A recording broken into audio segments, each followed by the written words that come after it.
Tonight, I'm going to be sharing the screen and taking you through some things.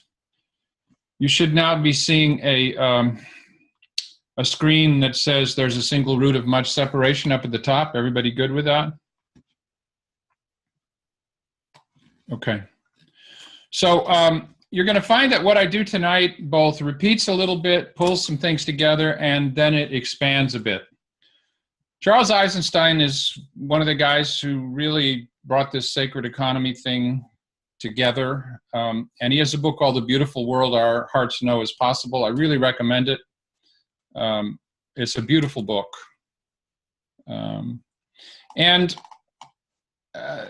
This is, I'm not going to say more about that here, but I wrote, this handout was created for a conference called the Global, not the Global Outreach. It was a conference of leaders of transition towns and time banks from Europe and the United States. It took place in Rhode Island. And I presented this there because I think they need to know about trauma, and I'm on this crusade to help people understand two kinds of trauma and understand that there's a lot of low-tech tools for working with it. So, quick summary. We react to serious or chronic threats by energizing our fight-flight freeze systems. We heard that. Our nervous systems react in a certain way. They disconnect some parts of our body and our emotions and our brain from one another. Wild animals know how to do this kind of shake-off thing and recover, but we've lost that. Trauma is the name given to both overwhelms and the lingering after effects. So last week I talked to you about origin trauma and after trauma. When we need to disambiguate those two, then I'll refer, the origin trauma is some events that happened either in your life or in some ancestor's life or someone somehow close to you in your family system somehow. After trauma is the effects in your nervous system and brain. This is important. Leading age, the books that I'm reading, and I've listed some of them for you on the webpage, and in here, chronic emotional and physical illnesses mostly have some root source in trauma. Okay, we don't really need to you already know this. Trauma affects families and organizations as well as people, as individuals. So I'm going to skip A and B. This is important. C, this, to say that this is everywhere on all these levels, that it's affecting organizations, that it's affecting nations, that it's affecting religions, that trauma is what's overwhelming people and disconnecting people and societies. It's everywhere. And that's kind of depressing in a way. The good news, though, is there's a single root source for most of what's wrong. I'm not saying that the world recognizes that, but I think it's the truth. And that root source responds to similar remedies on all these levels. There's organizational constellations. People are more and more in the United States anyway, and Canada are doing constellations around the government, around the election. And this blog that I'm suggesting that you read, Trump, Twitter, Facebook, and Disruptive Technologies, is really about what you would set up as important if you were trying to do a constellation around the US election right now. That single root source responds to similar remedies on all levels. And I'm here to talk to you about two of them. Constellations and energy psychology, and really the integration of two of them, which is what I've been working on for the last 4 years. The good news part two is the remedies are simple, accessible, low-tech, effective, initially do-it-yourself capable. They're not CAT scans. They're not huge, expensive things. I mean, I'm not saying this is always easy work to do, but it's anybody can learn to start doing this stuff for themselves. And the sort of help that you need is humane. It doesn't cost you, $12,000 a day like certain hospital visits and things. Okay, now we're going to go into this graphic depiction of what I talked to you about last time and in chapter 5. So here's a picture. You can see my cursor. Here's the right brain. It's doing this recording of implicit memory. This is the hippocampus. You see all the squiggles here, which represent these procedural memories, right? They haven't gotten to the left brain. They haven't turned into words, as you see this cute little graphic thing here, which I'm very proud of, that the squiggles start turning into letters and stories and numbers. And so that's what the left brain does to it. And in particular, I really hadn't emphasized it on this handout yet. It time dates this stuff. It's implicit in what I'm saying here that the narrative of your life is built over here. Even though there's this record over here in the right brain, it's all recorded there, and a lot of preliminary pattern recognition is done on it. But your conscious sense of who you are is built in the left brain, and it involves words and concepts and all that stuff. Okay, so when we go into fight, flight, or freeze, as I said last class, the hippocampus goes offline. And it starts to go offline in situations of chronic stress, too. We don't, so that means your right brain is still doing all its work on all the senses.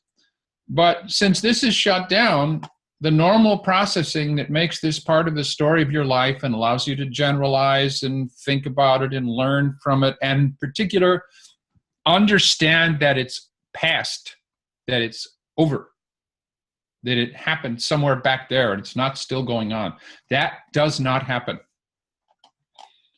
Okay, so after we get into after trauma now, here's the dark little squiggle that represent these unprocessed implicit memories.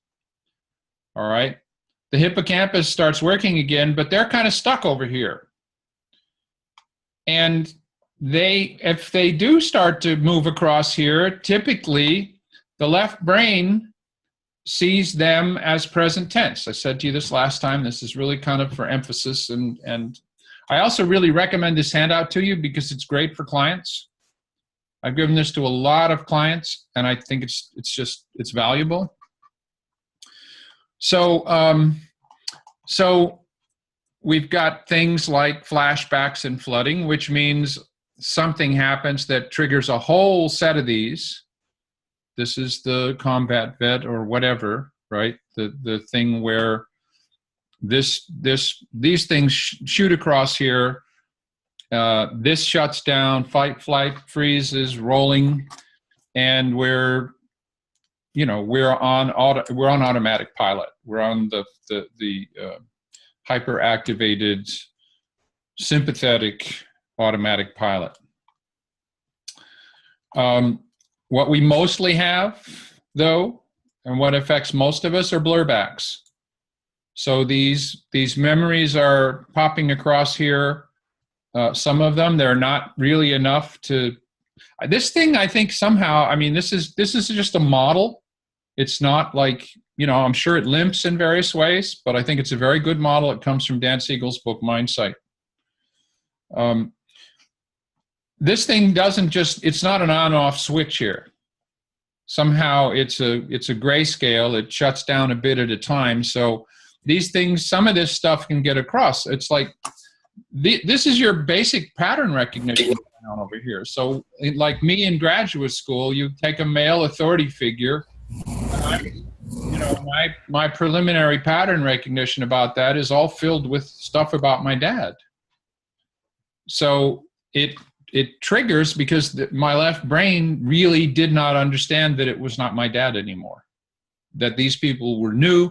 This was a new situation. It needed to be judged on its own merits and not in terms of this stuff that really came from the past. So now we get worries and all kinds of stuff going on here.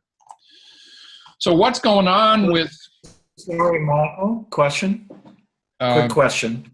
Can you just let me finish one more? I'm just about to stop for questions, okay?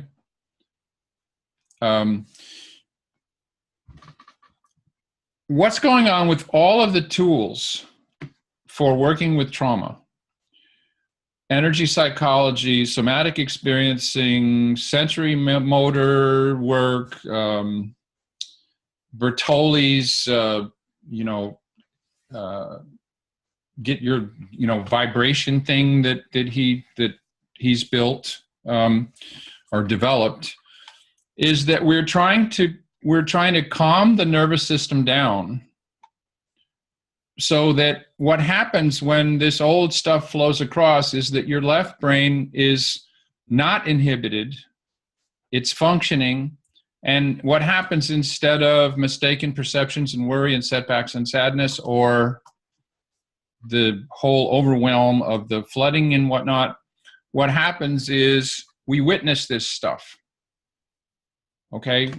We see that it's not really all present tense. All of our trauma stuff, and I'll go into this more in a minute. Okay, so I was going to stop for questions there. So Karen, please go ahead, and anybody else. Sorry, quick question above. You said the hippocampus doesn't completely shut down, it can do so partially. So in that example of your father, what it does is it takes across the trauma of a father figure without the identification of your father and that it's past? I think that's fair. I just was turning on a fan. I think that's fair to say. Understand this is a model. I mean, there's more, they're discovering more about the neurology of this all the time. In Bessel van der Kolk's book, there's more, it's developed even further. I can't remember the title of his book, but I should get it, and I'll get it to you. But yeah, I think that's a fair statement, Karen.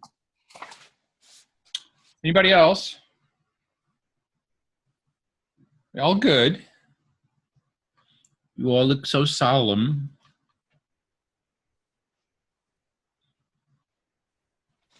Fine. I have a question. Yeah, go ahead, please. In your diagram, I'm confused. Why is the right brain on the left side? Oh, because we're looking at it from the front. I gotcha.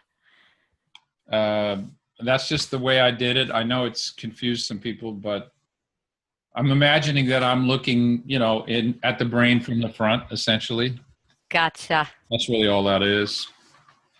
Anybody else? Thank you. All right. So, all right, this stuff you've seen before. You know this: collective, social, species. We'll see it again. You've seen this before. You've seen the characteristics of the human family soul before. Okay, we did this in chapter 2. Sorry, Michael. Yes. I've been reflecting as you moved on. So with this is a strange question, I guess, but with lobotomies, where they cut the hippocampus in the old days as a way to, quote, treat people, what was the result? I didn't think that cut the hippocampus. I could be wrong. I thought that. No, it's frontal lobe damage. Say it again. A lobotomy is frontal lobe damage. That's what I thought too. Yeah. It's not midbrain. It's epilepsy where they'll cut the corpus callosum. Yes. Oh, sorry, the corpus callosum. Yeah, that's right. Sorry. Right. And then they got the split brain phenomena that Sperry investigated that really started our whole understanding of left and right brain. This is all fascinating to me, and it's developing all the time. And I shouldn't get started on that. The only thing here that you did not meet in chapter 2 and in our work today, and that we're going to explore more today, is that unprocessed ancestral trauma behaves a lot like individual trauma, except it's surfacing in succeeding generations instead of later in your life. I may have said that. And you don't need to see this.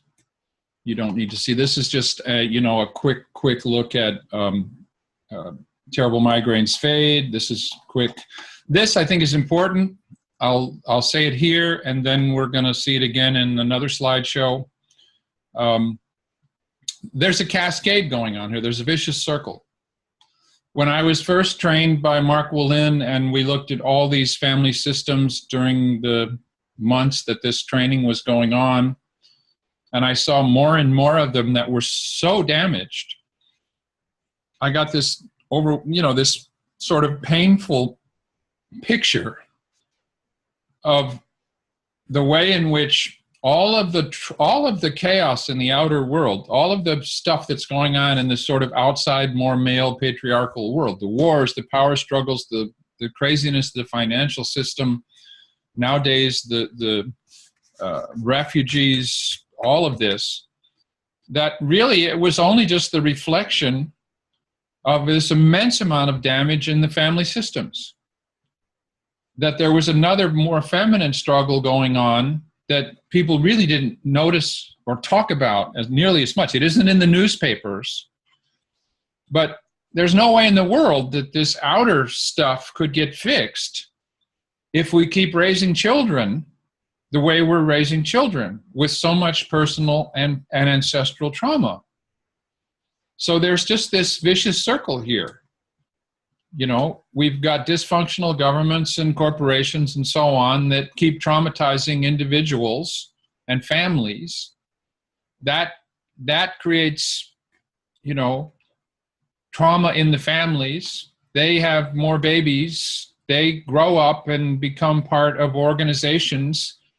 And I'm telling you, I've told you before, and I think it's important, mostly when you work with businesses, you find that a lot of what's going on in the subconscious social collective of the business reflects what happened in the family systems of the major players in the business. And by major players, I don't necessarily mean the executives. I mean the people who carry the weight, the people who have the influence. Some of them may be executives, but a lot of times some of them are senior, you know, like master sergeants in the Army, if you know anything about military life. All right, so one of the points I was trying to make for this group of transition towns and time banks, these people are trying to somehow recreate local economies. They're trying to deal with a world deal proactively with a world that has, you know, an increasingly unstable climate, increasing economic, disparity, and most probably some kind of rising fuel costs, although paradoxically we're not seeing that right now. We're seeing just the opposite. There's a glut on the oil market, which will probably turn into its opposite before too long. But the point is, at least if we take the US medical system, I think you need to know this stuff. If working on trauma can heal a tremendous amount of chronic illness, okay, and you're not necessarily going to have access to or cannot afford, which is already true in the United States. I mean, our system is impersonal, mechanical, over-specialized, liability-driven, drug-centered, insurance-limited, fear-based, and profit-oriented. There are so many structural flaws there that even people who want to be healers, I don't know that they can do that much in that system. Okay, here's some books. That stuff is in this handout, which I recommend you download, and you'll see that when you go to our pages. And now we're gonna, I've asked you to look at already the EFT free manual, which is a very quick, some of you know EFT already. And it's a quick, nice little textbook on it. I'm gonna expose you, if you have not been exposed already, to two forms of energy psychology. Energy psychology started out with Goodhart and Diamond and these guys that were looking at Chinese medicine and found out that if you tapped on the ends of acupuncture meridians in various ways or other points on the acupuncture systems, you could affect the human trauma response. You could calm the nervous system. You could work through phobias. You could do various things, especially if you combined verbal work with that. If there's also muscle testing, kinesiology involved in energy psychology. I personally don't trust muscle testing that much, and I'll be telling you why shortly.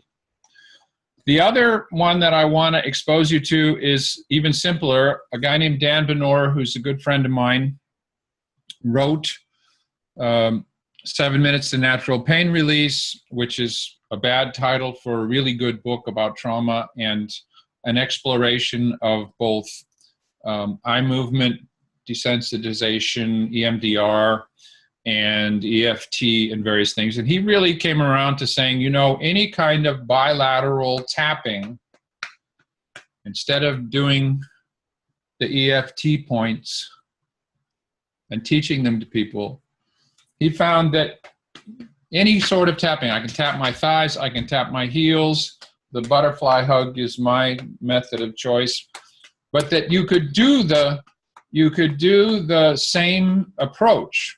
And so I want to give you both of those. I want to expose you to both of those because one of them is what I call slim and one of them is what I call bulky. We'll talk more about that next class. But the slim ones are ones where you don't really have to teach anybody anything. I mean, in the middle of a constellation, without interrupting the dramatic flow, I can say to a client or to a person, well, please do this, just do this with me, and have the whole group do it with them in the circle, okay? Experiment with saying this. Even though I feel this, I deeply love and fully accept myself. Both of these are a combination of focusing on a problem while you're tapping, okay?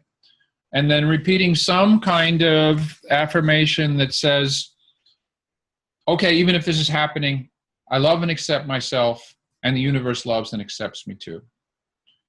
This is very powerful stuff. I've asked you in the reading, which you probably haven't seen yet, for the next class to, you know, take some time. If you don't know the EFT tapping points, just, you know, if you're interested in this, learn them. I mean, it's really, it's very simple. You can learn both of these routines. I mean, I'm saying, you know, I'm not saying you become a great practitioner at them just by starting out, but you can look at them. The nice thing about Dan originally called this Hui because he was working with kids when he first did it. And that's an acronym that means something. And then he changed it to TWR, which is Transformative Holistic Reintegration. I really don't like all these acronyms. You know, people call these alphabet therapies. I wish they would think up better names with interesting imagery or something, because we've just started to do this. I'll be stopping again in a minute for questions and comments. The good thing about TWR as opposed to EFT is it's very simple. You can do it without any kind of training, okay? And at least as Gary Craig invented EFT. He took the complicated tapping algorithms of Diamond and Goodhart and practiced with various things. And he said, you know, the truth of the matter is I can do the whole thing. I don't need to know a different complicated 20-minute algorithm, tapping algorithm for phobia, as opposed to another 13-minute tapping algorithm. And by algorithm, I mean you're tapping on this point, then you go tap on this point 20 times, then you go down to this. He found out he really didn't need to do that he could tap on the ends. These are mostly the end points, the upper end points of most of the acupuncture meridians. And he found you could do everything with that. And then, but Gary Craig and his daughter Tina, who taught me, they don't want you to install positives. They don't believe that you can tap on these points and that will somehow help your nervous system accept the solution. They only want you to dismantle the problem. And you know me already. I come from solution-focused coaching and things like this. So I was always a little suspicious of this. When I found Dan's work and you know, was trained by him for a while we traded sessions for a while. So we both taught each other what we knew. This allows me to install positives. I think I could probably install positives with EFT too, but I'm still kind of loyal to Gary and Tina, who don't want me to do that with their system, okay? But I find it immensely valuable to not only tap the other thing that's going on in the energy psychology is you're giving a subjective unit of displeasure or dissonance, or it's not the right word, dissatisfaction or something. It's called a SUDS. Distress. Thank you. Thank you, Katie. It's good having you here. Yeah, you know, you basically focus on a certain area that's upsetting you, and you say, it's about a 5 right now. Or with kids, you just do this. You know, it doesn't have to be a number, but you give it some measure. And then you go through the tapping routine, and then you go back to it again, and you say, how do I feel about that now? And typically it goes down. If it doesn't go down, there are certain things to do.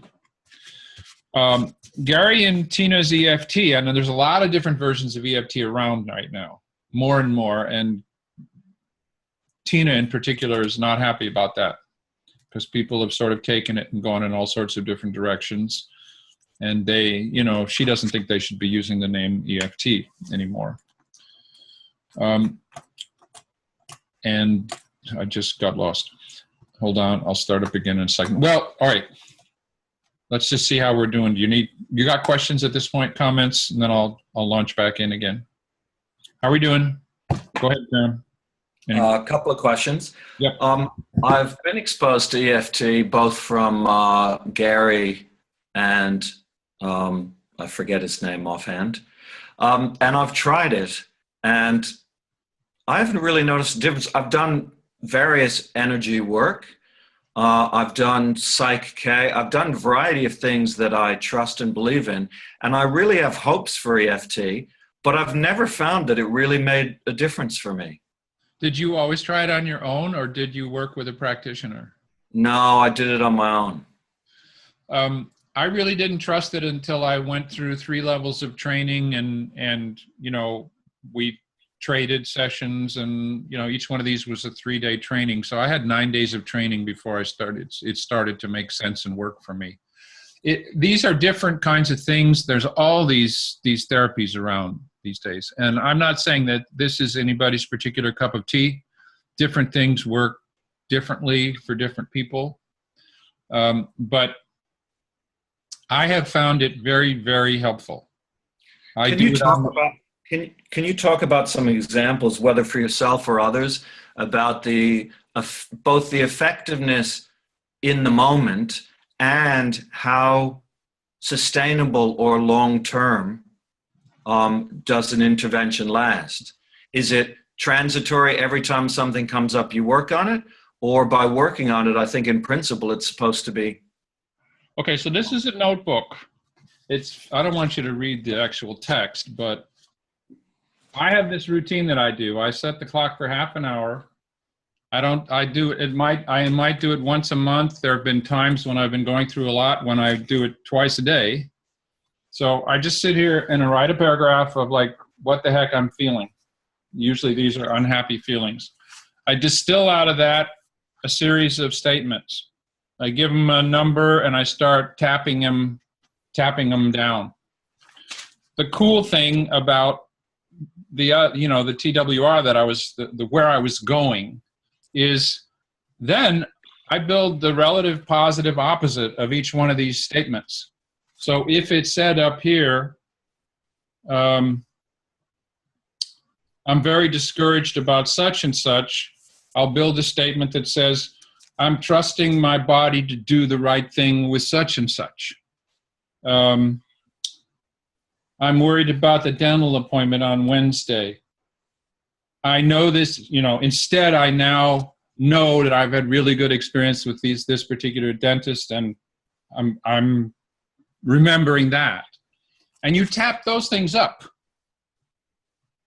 this, I think, is a very significant, for me, it's a very significant addition. And this is, in terms of using it, you know, I don't know if you can see this, but I mean, there's pages and pages of these things that this particular notebook goes back to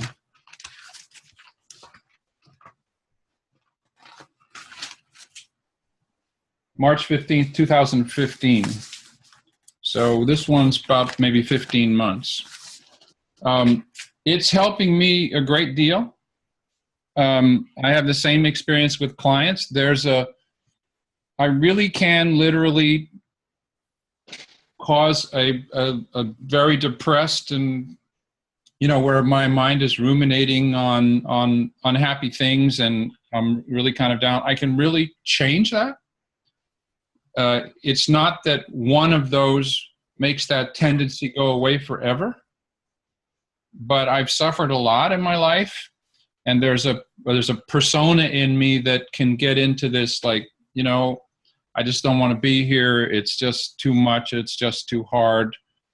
And I've really had a lot of success in retraining that persona in a positive sense, not pressing him down, so to speak, but helping him, you know, over and over again, taking those same feelings, tapping, letting them get over to this left side of my brain, so that we all sort of come together and we start to realize, you know, this is not what it was. This is not what your life was 10 years ago. This is not what your life was as a kid.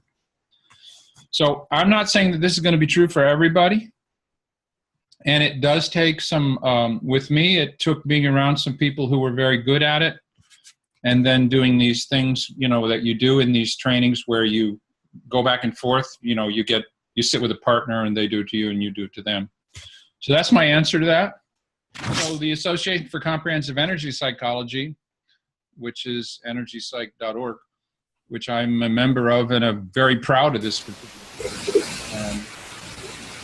There's, I don't know what the number is. I think it's 30 or 40, you know, legitimate studies. 40? I think, yeah, they're online. I mean, this is getting to where it has to be accepted by the APA as a reasonable tool. So there is real hard evidence that it works. Not to say that it's everybody's cup of tea. I have my own particular routine that I do that combines kind of the EFT and Dan's TWR. I do think the installing positives is a big part of my own success with it. So that's a longish answer. Anybody else got anything quick? I got a couple of comments. Go ahead, Jeff. First of all, I've been doing the EFT and working with people for 7 or 8 years. I've had several trainings with different masters. I wanted to point out one thing, one training with Lindsay Kenny, who was one of Gary's original masters, but she kind of got into hot water with him because she's very much an innovator. One of her central methods is to divide your suds level up into 3 ranges. When you're up in the 7, 8, 9, then you only tap on the negative. As that starts to come down to the middle range, you might say, well, maybe I can think about something positive. And when you get down to the low range, then you can start installing the positives like you're describing. And I find that to be a very good process. Also, to speak to Karam's, you know, for the small everyday stuff, you can work on yourself. But when you get into the deeper stuff, it's very advantageous, and you'll find a huge difference if you work with a competent practitioner.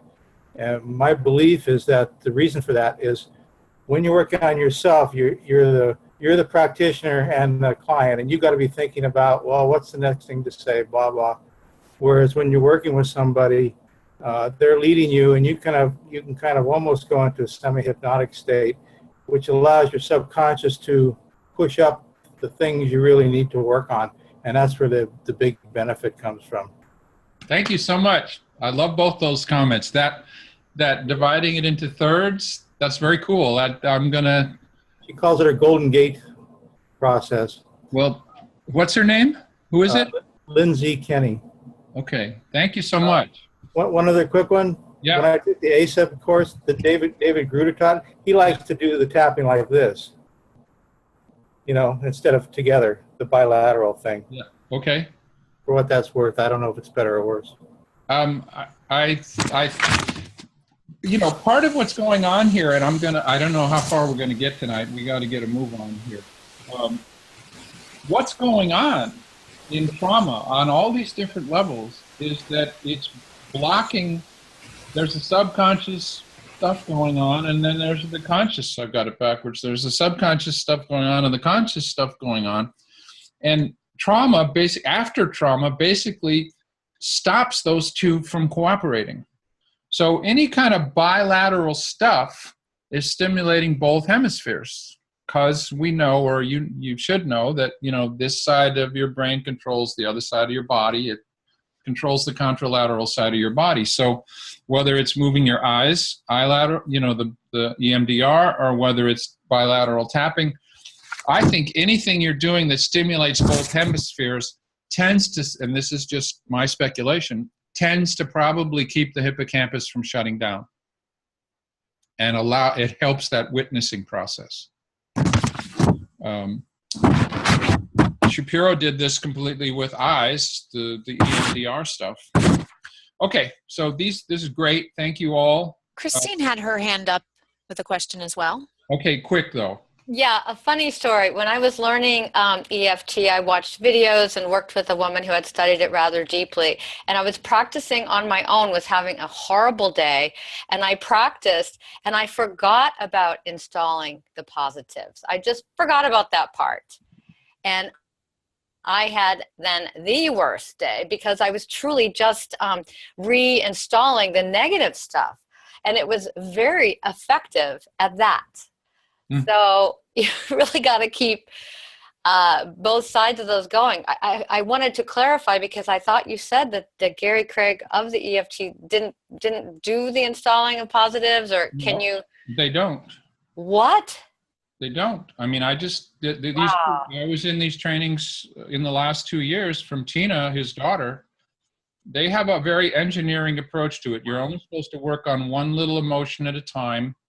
You're only, their idea is the negatives are like mini legs of a table, and if you knock out the legs of the table, then eventually the tabletop falls down. And Tina's still dead set against installing positives. That's heresy. Wow. Okay. It was a terrible experience. I would have never, ever done it myself or recommended it to anyone, because it simply reinforced what I was feeling. It just got like heavier. Well, that does happen at times, and if you're working with a practitioner, they're going to notice that, because your SUDS is going to go up. And in that case, there's different things to do if your SUDS is going up. Okay. Right. In Dan's approach, wait, let me get where you can. No, really, let's save this till next time, because we got a lot to do here yet tonight. If we can get through some of this, this is material from my presentation in Santa Clara in June at the Association for Comprehensive Energy Psychology. And it's really where this whole notion of family energetics as really an integrated version of constellation work and energy psychology kind of got fleshed out. Are you going to send this to us? Well, you have this video, okay? So you can always go back and look at the video, and we'll try to get this thing someplace where you can download it. Yeah, we can get it where it's big. It'll probably have to be on Dropbox or something, but yes, you'll be able to download this. Okay. Actually, it's not the whole. I'm going to give you. I don't know how much I'm going to get through. I'm going to give you part of it tonight, and then part of it next class was the plan, because it's a lot. This is just a slide that basically says, I don't think you can heal the world without dealing with families. Okay, everybody who's, ASEP, the whole conference was going from personal to planetary healing. And I got Bob and David on the phone and said, we can't do that. Families are in the middle of this process. Okay, if we don't see ourselves as social organisms that form families, and these different kinds of families are embedded in one another on different scales, we're not going to help. The vision here, the overall vision here is, look, we link ourselves into social group intelligences that operate beneath our awareness. We do that in families, we do that in clubs, we do that in businesses, we do that at cocktail party, little temporary ones. That social empathy system is always working. Let me jump ahead real fast. How does it work? Well, we're wired to respond to each other's body language, gestures, facial expressions, eye movements, all that stuff. We are wired to understand meanings involved in vocal rhythms, tonalities, volume. I can say to you, I didn't go home yesterday. No, I didn't drive home yesterday. Okay, and the words are the same as when I say to you, I didn't drive home yesterday. And the meaning is totally different. I didn't drive home yesterday means I drove somewhere else. And if I say I didn't drive home yesterday means, oh, I walked home. I got home, but I didn't drive. Now that's not going to show up in a text. Okay? That's part of the reason that artificial intelligence is having such a problem, though they're solving it now, with language comprehension. Various forms of touch, smells, biofields extending 12 feet or so around you, and all sorts of subtle and psychic energies. My model of this is that my right brain, which is very hooked into my body through the mirror neurons and social empathy system, is monitoring all this stuff. And it's putting together all sorts of meanings that my consciousness isn't necessarily privy to. Though the more aware I am, like I'm very watchful of this now. You know, I'm in a group and this is called empathy. I've got a pretty strong sense of what's going on in these other people because I'm watching all these signals. In addition to perceiving them with the right brain, my left brain is paying attention to them too. So back now to, so this is going on. Trauma scales. Scales is a word that comes from business and systems theory. It means that things behave the same way on different levels. So you want to build a business that scales. That means it'll work when I have 20 customers, and it'll also work when I have 20,000 customers. Okay, so whatever systems I build for that are scalable. That means I can keep them relatively the same and grow. So trauma scales. It behaves the same. It does the same thing, and I'll be talking to you about what I think that is. I think it's this same thing of cutting off the subconscious social empathy from the conscious group stuff. It cascades. It propagates through these levels. It goes from organizations and nations and religions to individuals and families to babies who go out and we can jump ahead here real quick and look at a picture of that. Here's the levels. Yeah, okay, here's my nested. Nested means there are systems inside of other systems. So here's 4 scales. So larger organizations that are like business, nations, religions, your ancestral family, which isn't necessarily all alive anymore, but is still hooked in, still connected somehow. Typically 3 generations, but often more. Your family of origin. And then what I want to call your inner family. And I've tried to prepare you a little bit for that by saying that, your personality parts are formed in response to the individuals that raised you and to the ancestral stuff that you inherited. So I'm going to call that your inner family. Here's the cascade.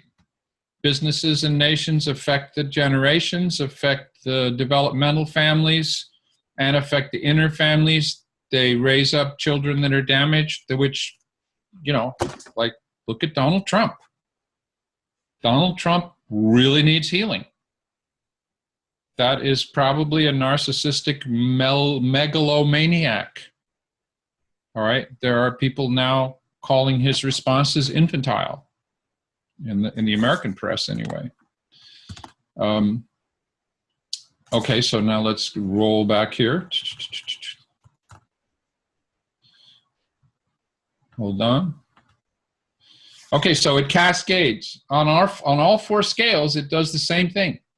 It disconnects our subconscious social group intelligence from our conscious rational behavior. And I'll show you that in more detail in a minute.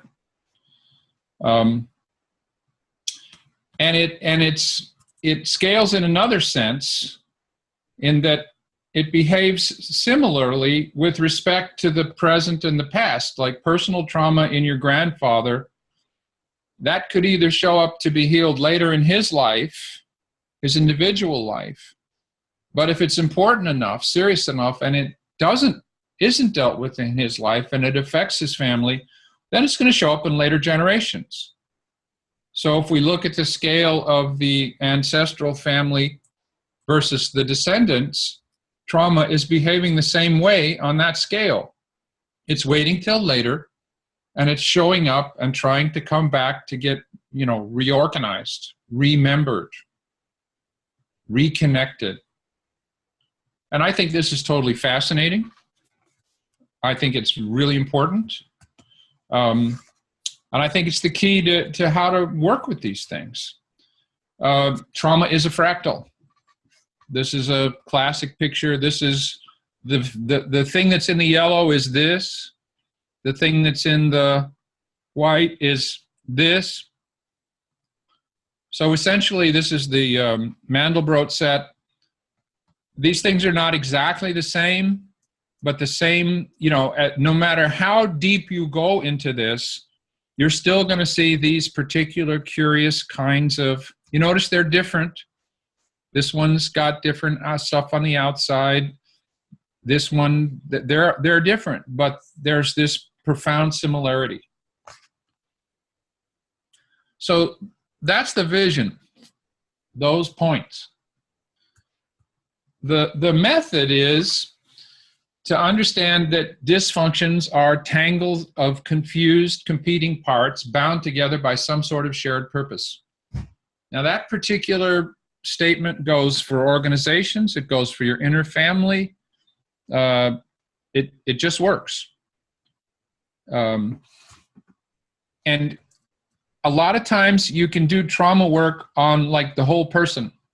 We do a lot of that, and it tends to work.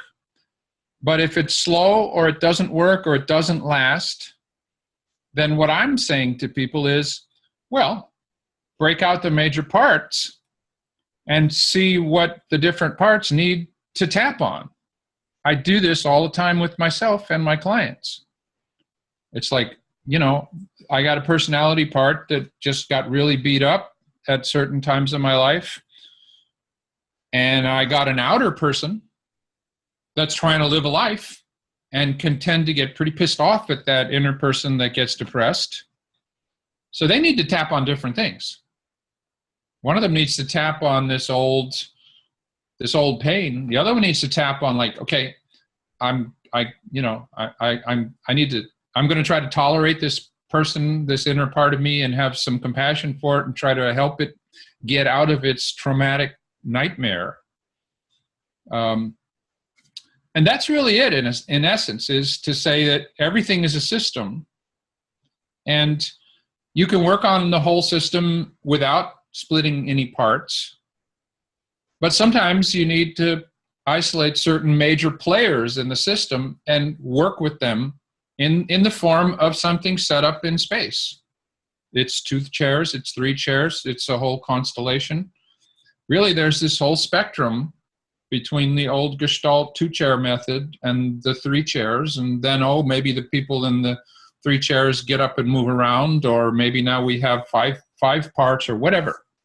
You don't make it more complicated than it needs to be, and you're only separating the parts of the system in order to each one of them have the space to feel what they feel and have it out with one another.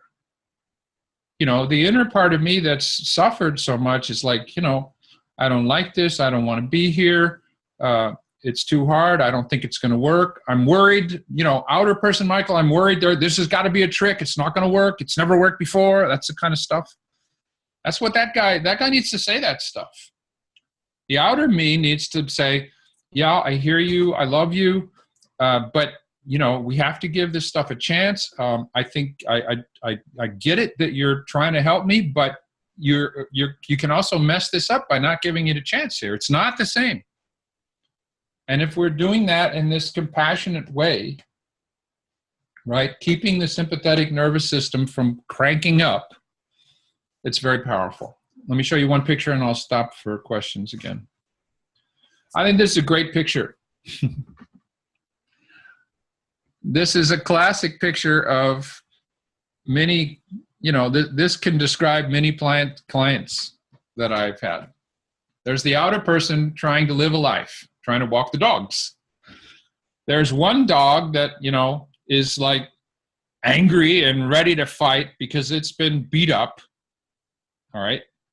And there's another dog that's like a crowd pleaser or wants to hide or whatever and is pulling in another direction. And this system is all tangled up. And you may be able to have success tapping on the whole system without separating any of the parts. I'm not saying you can't. You can. A lot of times you can. But my own experience with this is a lot of times you can do a lot better by judiciously breaking out some of the major players here and letting them have their voice and helping them tap on what they need to tap on. What we're really doing is we're reintegrating a disconnected, dismembered self. And that's what happens to us. All right, so let's, where are we with time? Oh, we're doing okay. Okay, stop share. Comments, questions?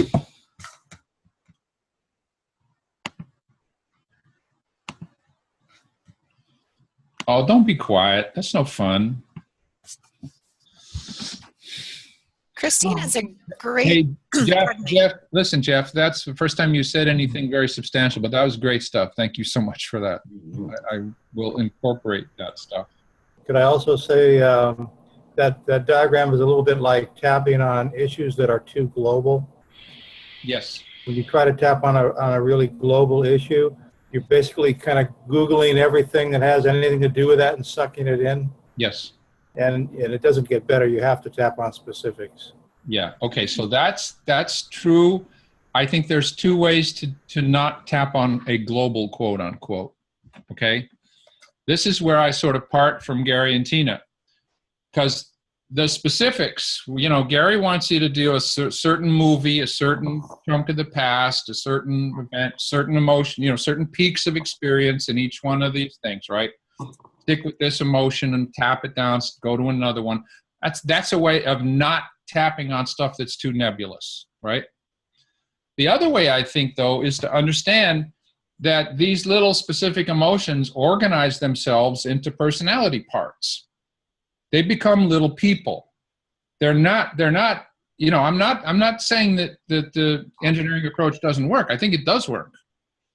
I am personally, and I don't use it that much anymore. I'm personally more comfortable with the notion that these different little experiences and feelings, they're not just sitting over here all disconnected in the right brain. They are forming into little persona. They hold certain perspectives and personifying them, treating them, letting them, you know, so you're right, it is like not tapping on a global, but I'm doing it through trying to isolate the major players in the system as opposed to atomizing the experiences. Does that make sense?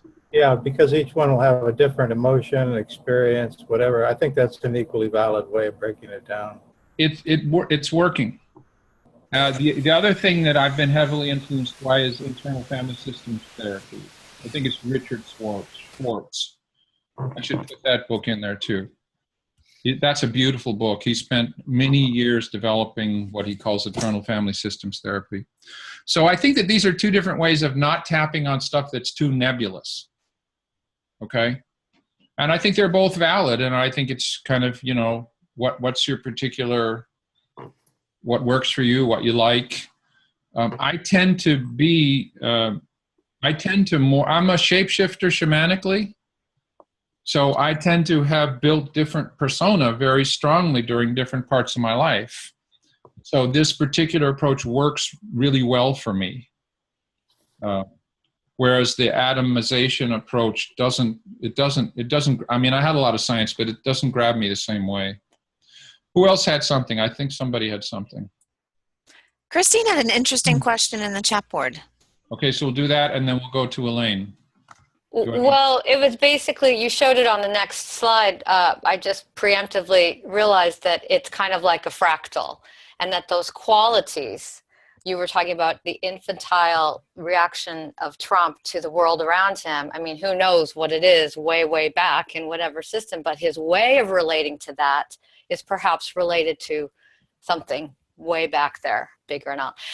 I would just like to share a little bit about working with those inner characters, which has also been enormously, fantastically joyful for me. Is that another thing is that all of them, they carry trauma, they came from trauma. I believe that they sort of sprung forth like out of the forehead of trauma. And they have their ways of coping with trauma too, each of them.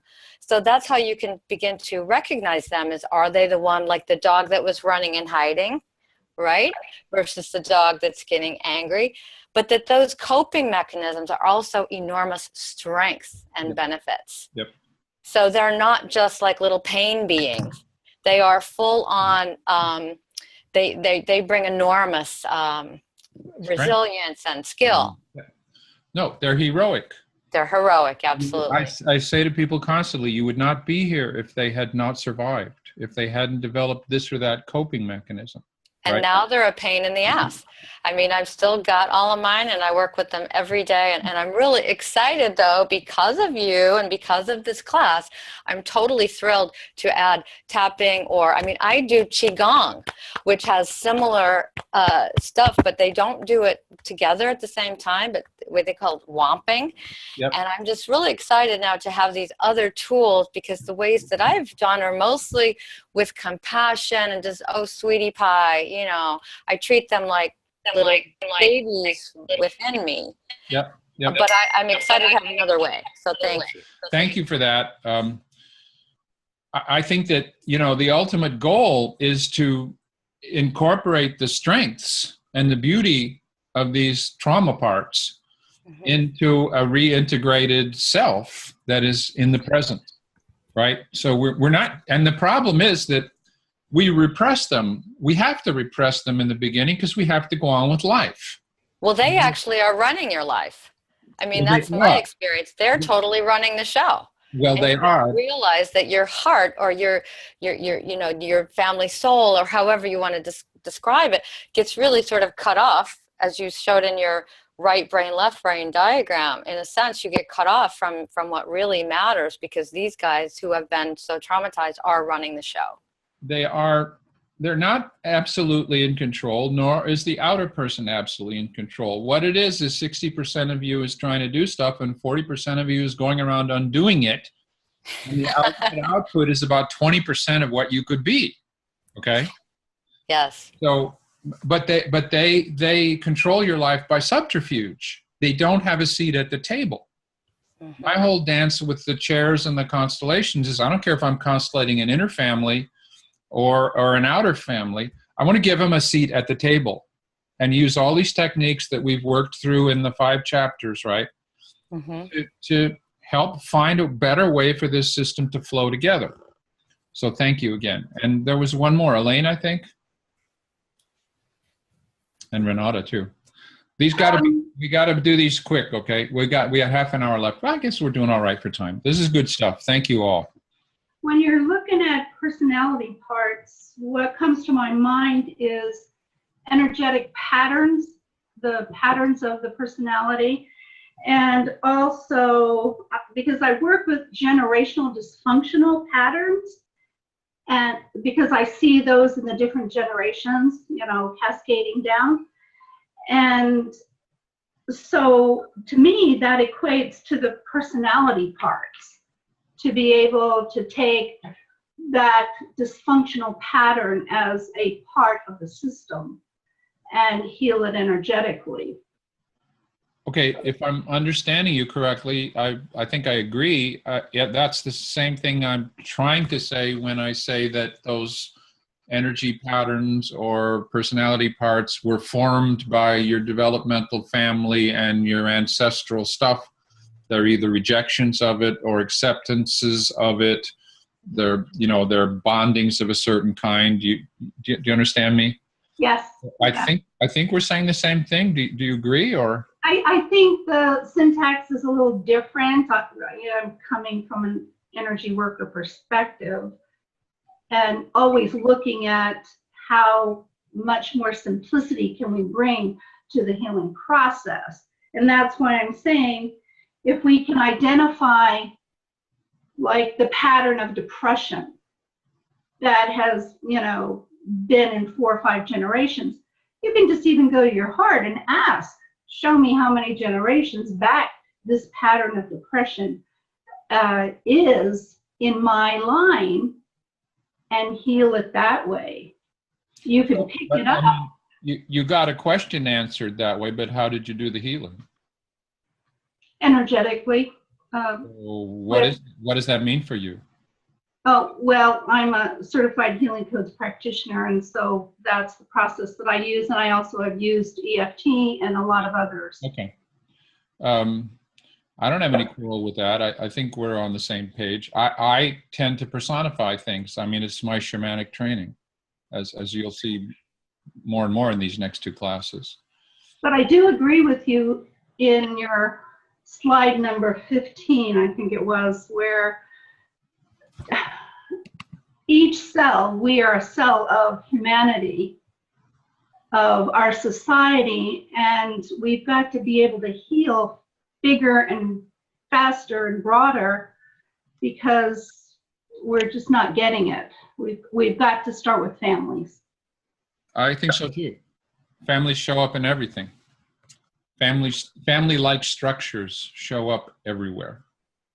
Okay, so I think Kathleen had something maybe, and Renata had something. Let's make these quick, but let's do them. Kathleen? Unmuting. In working with parts, have you found that it's helpful? I was trained in a different training, an NLP training, that when working with parts to chunk up, to find the similarity, that they have the same, if you chunk up, you can find that they're actually there for the same purpose. They may very well be. They may be trying to protect you or keeping you safe. And to connect with that like to chunk up and communicate with both of them, we do it on hands. When you chunk up and find that, when you can go up high enough to find that there is a similar common ground, it does help to integrate the parts. And right. I've seen it work so many times. So just in speaking with parts, I wanted to bring that up. I totally agree. Mm-hmm. I mean, I alluded to it a little bit when I said to my inner part, I know you're just trying to take care of me. Mm-hmm. Mm-hmm. I know that you're convinced that the dentist is going to be like it was in senior year of high school when an army dentist broke my impacted wisdom teeth with a chisel, and I was sick for 3 weeks and bleeding. And do you understand me? That was like, I've been traumatized about dentists ever since. Mm-hmm. So I can say to that part of me, I know you just are saying, no, don't go there, don't go there. You'll get in trouble. But I'm also wanting to love you and tell you, no, this is a good guy. We've been there before, okay? He's a wonderful man, actually. Yeah. His whole office is really happy, let me tell you, okay? And I went there today, and he was really good. So, yeah. Now, NLP, you're calling it chunk up, and you have this thing. Well, it does. I mean, that's just the way that I'm energetically presenting it. But I think having to be looking out for that commonality can help to integrate the parts. I agree. That was my agree. point. And all you people are bringing up, as it is so often the case, you know, you make comments and ask questions and you bring out nuances that, I mean, I can't say everything at once, so you guys bring out a lot of it, and I love it. And see, we have a good little collective soul here, right? Think so? I think mostly we have a good little collective soul that's putting its conscious intelligences together as well as its social empathy to work together towards something. Renata, you had something? Thank you, Kathleen. Unmute. I was just thinking about this as I was listening to Christine, and of course, out of fragmented individuals and fragmented systems and all will come fragmented babies, right? So what we need to do actually is to integrate all these parts that have been fragmented so that the whole can be, can perform in a optimum way. And the thing is that, you know, if you want a coin, you need to have both sides. You can't just have the good side of the coin and then just toss the other side, right? And it is actually what we call the shadow side that gives the power to the whole. So what we really want to do is to reintegrate all these parts so that they can, like Kathleen was saying, work for the common goal. It's the beauty of the healing, I guess. Indeed. I couldn't agree more. Thank you. You say that very well. Okay, we're going to go back to the screen share and figure out where the heck we are here. I think we were there. This is just a slide of, you know, some general steps in resolving trauma: support, witness, refeel, reframe, reintegrate. This refeeling is the tough part in a lot of cases. You don't want to have too much of that. You don't want to have that just useless drama. You don't want to have people get flooded. And there's some arguments about how much of this one has to go through, because there was certain, like, I think primal and some of these other older therapies, it seemed like there was a huge catharsis, okay, but there wasn't necessarily much change in many cases. You need to reframe, which is this whole thing of, oh, this part of me has some value. This experience had some value. I'm much stronger because of it. I learned this becomes, right? All the tough stuff that's happened to you in life has profound value. It's evolving your soul and it's giving you various kinds of strengths, but you've got to come to terms with it. You got to make friends with it. And you've got to get your left and right brain in sync. Because if your left brain is busy, you know, your right brain is being triggered as it does the initial pattern recognition, then your left brain thinks this stuff is happening now, but it isn't. It's a blur back, which means there's stuff from the past that doesn't really apply to the present that is infecting your response. And I use infective on purpose. And then somehow you got to reintegrate. You've got to have habits and social behavior shift so that this reframing becomes real in a person's life and social setting. That's just some quick stuff. We got two kinds of trauma. Okay, I think that's all clear to you now. And we have similar behavior on the two nested scales. On the scale of the inner family, it shows up later in life, and it either runs your life through well, here, let's be clear about that. I think there are people who are successful in repression. They have to limit their lives a lot. They can't go near certain things, okay? Because they'll get triggered. And what they've learned to do, they're not going to remember. They're not going to reconnect this stuff. They're just going to keep it behind the wall and have a much smaller life. And at a certain point in a lot of people's lives as they get older, that's what they do. Or in some people's lives, that's what they do, period. And maybe they die earlier of some chronic disease. I don't know. The point is, they've still got that stuff to work through in some life, in my opinion, in terms of a soul's evolution. But they don't necessarily have to do it all in one life. We've seen that. We've seen this, all right? This is the nested levels. This is the cascade. We looked at that. Now, this is tricky and important. On each one of these levels, you need to understand we have two kinds of intelligence working. On the level of larger organizations, we've got this unconscious social empathy system forming a kind of soul, some kind of systemic collective that isn't fully conscious or may not be averted to at all right? And then we've got the conscious goals. So I would put here the corporate culture and the mission statement. The mission statement is explicit. That's what we sit around and talk about at the conference tables. We're trying to do this and that and the other thing. But the corporate culture may be organized in such a way that this organism as a whole doesn't do this. It doesn't achieve those goals. If we look at, ancestral families, a lot of times in the family secrets, the things that people, the aunt that was had a mental illness in the 20s and got sent off to what was essentially an asylum and a prison, and then everybody was told that she died. That's still part of the underlying social collective family soul. It doesn't go away, but it's disconnected from the family stories. That means something's going to happen downstream. Growing up, we got kids. Kids learn from what's done. They got their social subconscious learning systems are cranking away at the peak of their power those early years. There's more learning that goes on in those early years than at any other time of your life. And most of it's not conscious. There isn't even language when a lot of it is going on. And so, it's like a daddy says, well, do as I say and not as I do. No, ultimately the kid's going to do as daddy does in some sense. And then in the individual person, we've got, what's felt but can't be spoken. Those subterranean things that are running your life through subterfuge in some sense, and they're living in the right brain. And this is a simplified model, but it's good enough for now.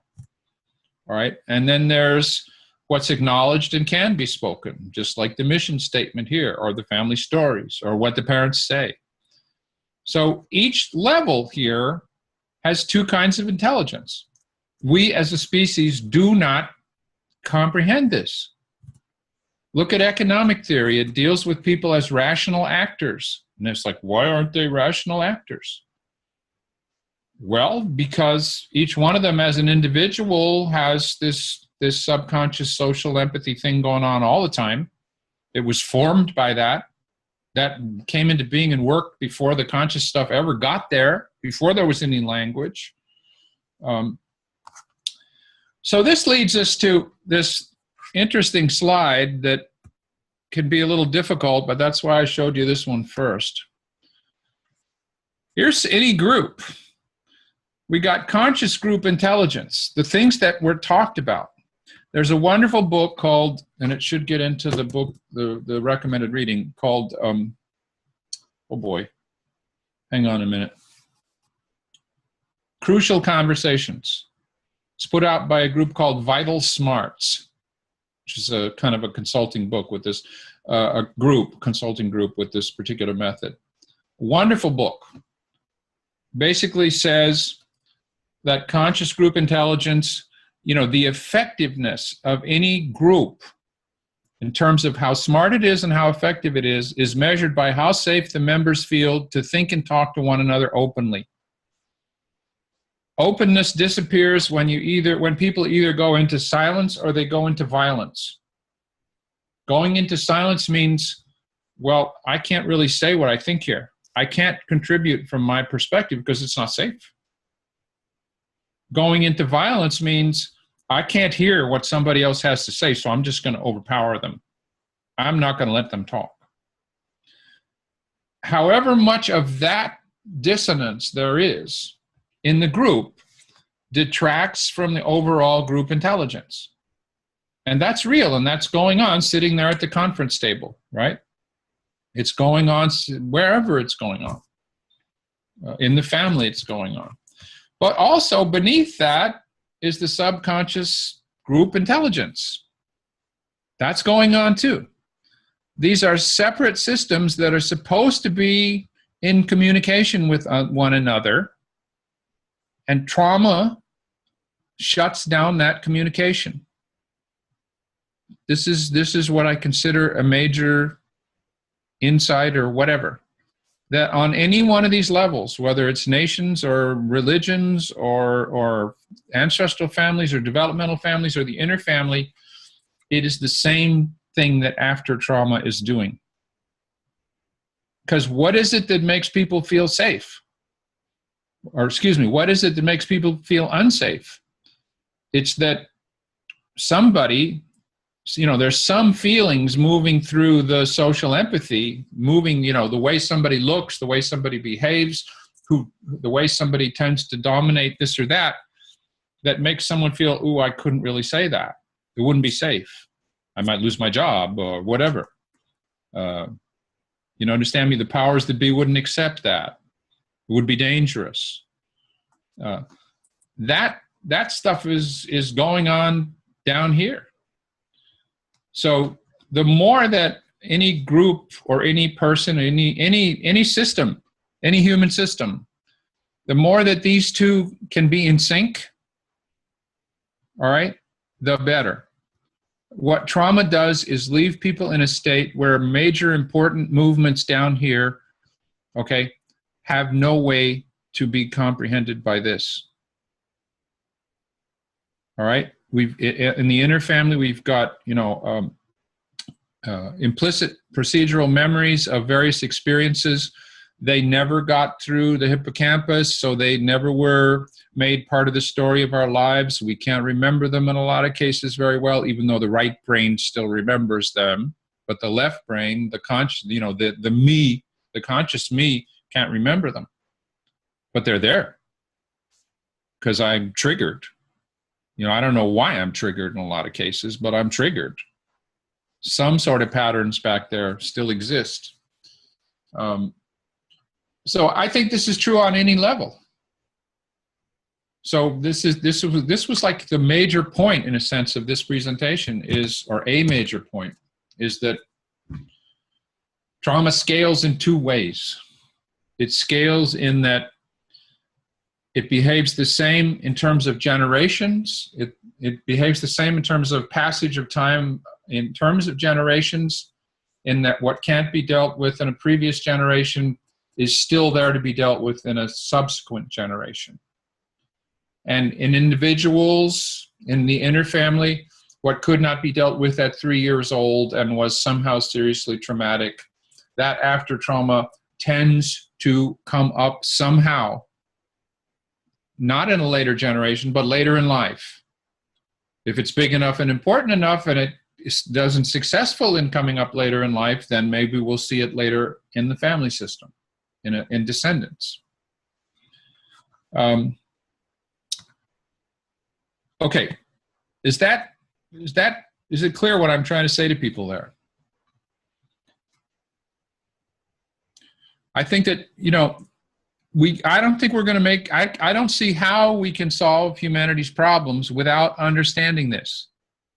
We think that we're not like the bees and the wolves and we think that we think that we're just individuals. At least, they don't do that in China or Japan so much. There are parts of the world where, so I should say the Western European influenced world, all right,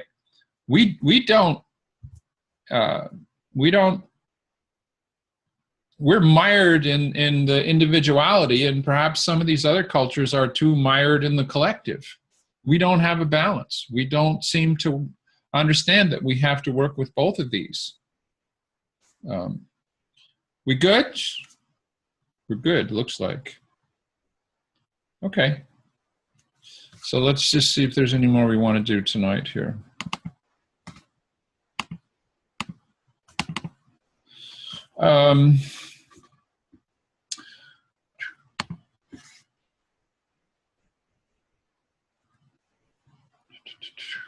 All right, so here's just a slide that emphasizes this similarity. That trauma leaves painful experiences of overwhelm isolated in the unconscious group, unprocessed by the conscious group. And I don't care what level it is. I think it's the same thing going on. It's a fractal. You understand me? It has that fractal similarity. It's not exactly the same, but this is a self-similar process as you move from the larger to the smaller, or from the smaller to the larger. We can, this is just a slide, you've seen this before, or I said it before. The bad news is trauma's everywhere. All the carnage in trying to raise children is reflected in all the carnage in the male outer world. And all that stuff is reflected back to the families. The good news, though, is we have a single root source for our troubles. It behaves similarly on all these levels, and similar low-tech, accessible, inexpensive tools work to fix it on all the levels. I'm not saying it doesn't take effort. I'm not saying it's always easy. But I think it's major league important that we healers start to understand this. Okay, here's these diagrams, sort of. You know, what I did was take terrible migraines fade and plug it into the diagrams, sort of to show people. So here's this tragic grief and loss. You know, Uncle Don, is it Uncle Ted, I think? Yeah, it's Uncle Ted. Falls down the stairs, he dies, you know, it's tragic. So if we look at grandpa, grandma, and dad, there's this tragic grief and loss in the social empathy system, in the family soul, in their subconscious parts, in their right brains. What's going on the surface, though, is anger, silence, bitterness. If Don's father, I think Don was the client's name, right? I think I'm right about that. Anyway, he's the client now. Don is the client now. If Don's father was to say to grandma and grandpa, well, what about my brother? Aren't we gonna, you know, this is not very realistic. If he was to want to somehow mourn his brother, grandma and grandpa probably, you know, they don't want to think about it. Which means that as a group, that grief can't emerge into the conscious discourse of the group. So we go back to crucial conversations and we realize that Don, you know, the second son whose older brother died, might want to contribute to the conscious group intelligence by having these feelings and thoughts emerge that, you know, we need to mourn this guy.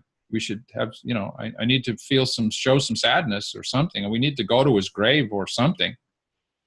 He wouldn't be able to say that. Wouldn't be safe. See what I mean? And so because of that, it's repressed there. Here's the level of Don's father, and then here's Don himself. His subconscious body is doing the mourning for the whole system. His left brain doesn't. His left brain sort of knows the story about what happened to Uncle Ted, but he really, as you know, his conscious self has no idea that it's affecting him. He doesn't know where the migraines are coming from. Okay. We can go further with this. Let's look back even further. So let's say that Uncle Ted's fall happens just before Halloween, and he is dressed as a clown. He's 4 years old, and he doesn't have any big clown shoes. So what he does is he goes to his father's closet, and he gets his grandfather's army boots, and he wears them as clown shoes, and that's what causes him to stumble. And let's imagine that his father invaded Iwo Jima with the Marines. So in terms of the larger system here, which is the U.S. Marines, you know, what the U.S. Marines were feeling on Iwo Jima and afterwards was shock and horror. What the conscious part was doing was, we can't talk about that. Their military culture is suck it up, don't tell your in-laws about it. The letters that my father wrote home were just, I've seen them. They were, we did this, it was fine, we did that. They were told not to tell people what was going on. And then they came home and they kept on doing the same thing. So here we have now grandfather home from the war. So what I'm saying here is that the trauma in the Marine Corps invading Iwo Jima is sitting here inside grandpa in terms of survivor guilt and guilt about deaths that he's caused, just all sorts of stuff. He's in a forget it and move on state. So it's going to pass through him, and Don's 5-year-old lost uncle is going to say, well, you can't feel it, I'll feel it for you. Does that make sense, I hope? I can't see all of you now, but... and the clue here is the clown shoes.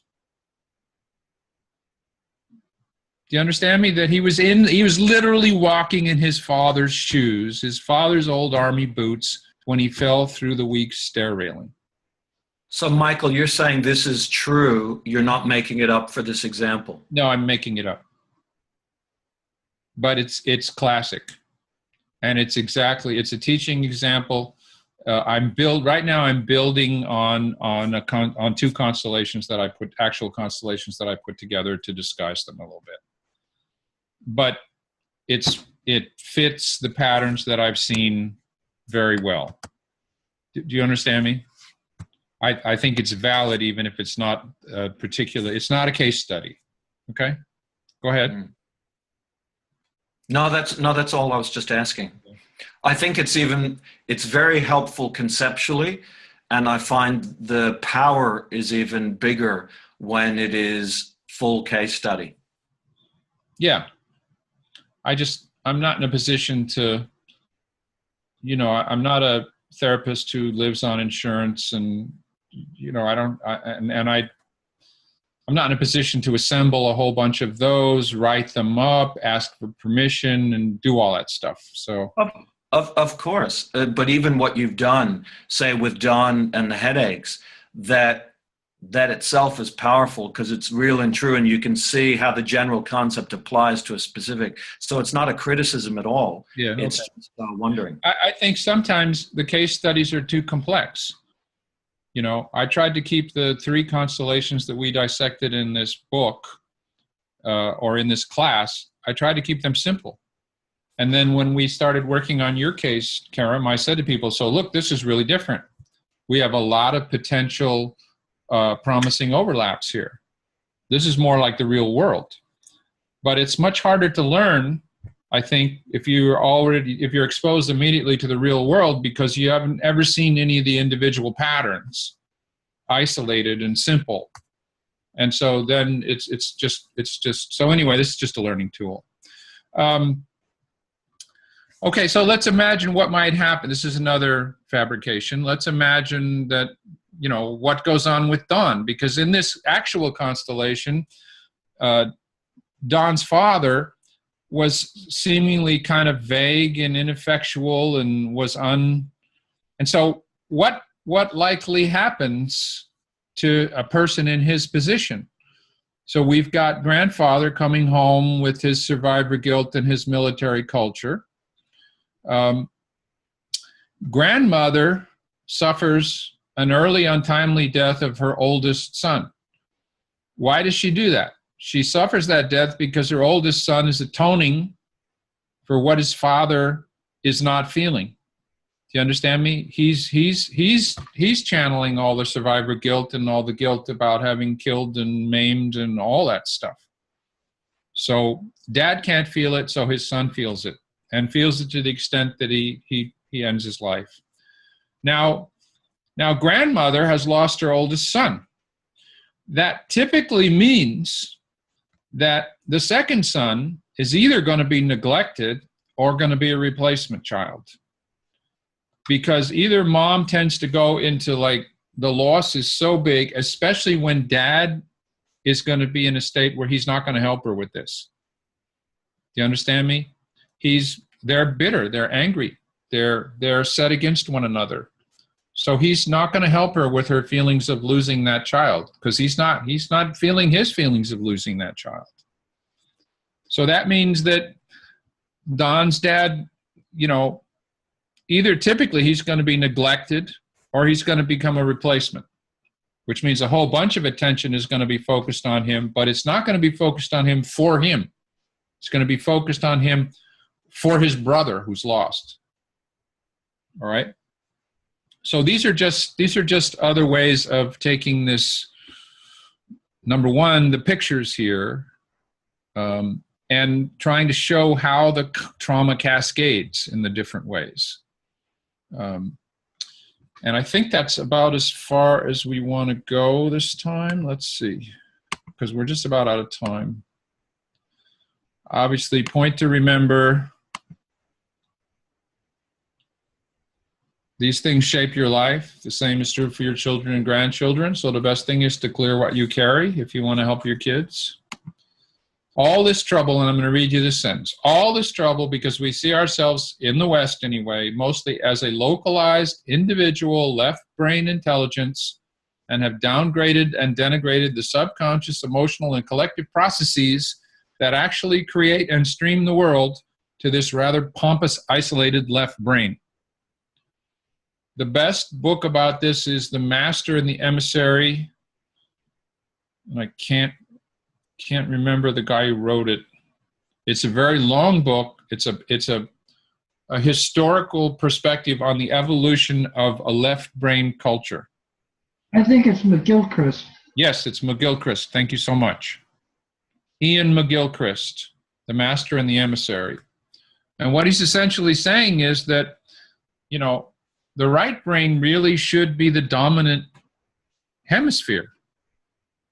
The left brain just is like a kind of troubleshooter or something.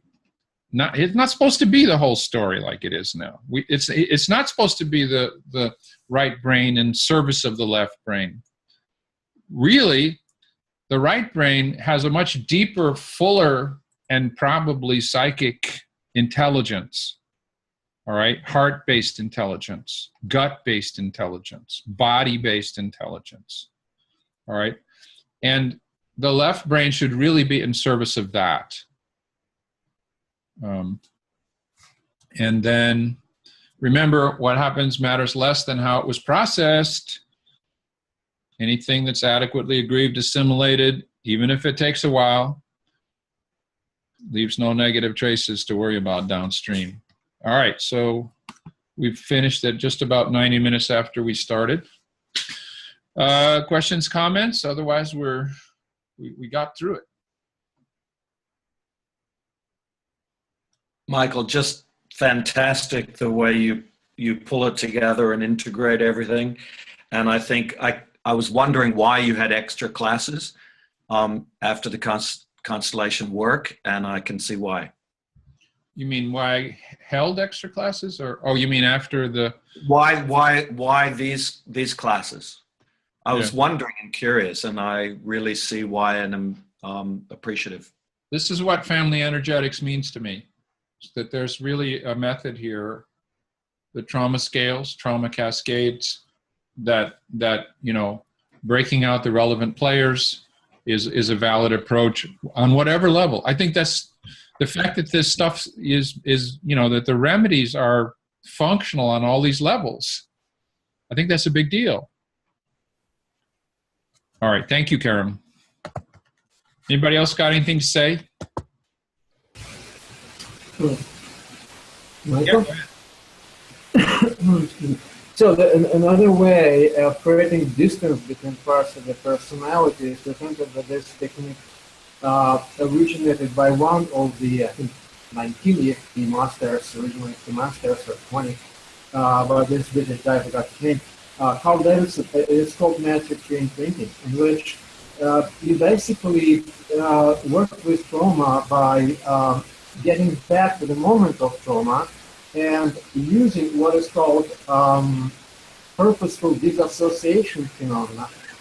You take it to a separate consciousness, your younger version, at the moment of trauma, and you use tapping to comfort that younger version, and you go through the traumatic scenario, and then you grant the younger version, traumatized version, a possibility to recreate the traumatic scenario in a way which would be less traumatic. So just a comment about how it could be used. And also answering Karen's question about how sustainable are changes in EFT. I'm a psychiatrist, and I've been working with different kinds of tapping for, 7, 8 years. And I've seen a bit of cases where it was shown to be really sustainable. In particular, working with people with severe OCD cases, when I would take the patient, after a couple of hospitalizations, psychiatric hospitalizations, on tons of medication, and using tapping was able to not only take off all the medications, but also get rid of majority of symptoms and raise the level of function of that person tremendously. And it's not only one case. So it certainly works in my mind. And another just little comment about positive versus negative. About what? Positive versus negative while tapping. Yeah. Okay. I think that Gary's point is that positive just would not stick unless the negative intensity is being brought down, whatever you use. Yeah. So, and in terms of introducing the positive, that the choices method of Pat Carrington, another EFT masters, is just using this approach is that I choose to feel whatever, empowered, surprisingly calm and confident. That works for others. That's another way of introducing positive. Thank you. That's 3 really great comments. Thank you very much. Your voice was being chopped up a little bit, but I think I got most of it. I agree that there's a superficiality to just doing the positive without. I think you do have to refeel the negative to some extent, and calm it or cherish it or love it or help it somehow. You also said something else. I had it a second ago. Problem with getting older, at least where I am, is that there'll be something that's cleared my brain and then boom. My whole short-term memory just doesn't work as well as it did. And I'm trying to see if I can't, this neuroplasticity thing, I'm trying to see if there's some way I can retrain my brain to get that back again. Detox the body. There are usually actual physical reasons for it, too. Well, I just went off gluten. I think gluten was attacking my joints as well as some other things. And now it's going to be 2-3 more months at least before we really see the effects of going off gluten. But going off gluten, I had no idea there was going to be a withdrawal. I went crazy for 10 days, and it was 10 days into it. I couldn't believe it, how bad things got. And I was like, finally I called up my food guy and said, hey, is there a possibility that I'm in withdrawal from gluten? That'd be so good. It was very severe. And so I think there's truth to that, yes. I also think our food is poisoning us in a lot of cases. All right, so are we good? We should stop pretty soon here. We're at 20 minutes after, so we've gone on 100 minutes. We have one more class. We'll tie some more things together, and I will try to show you kind of now. We'll be tying a bunch more stuff together in terms of how to do this. All right, how to use this. We'll see. So thank you all very much. Thank you. We'll see you again. Thanks, Michael. It was great. Thank you. Michael.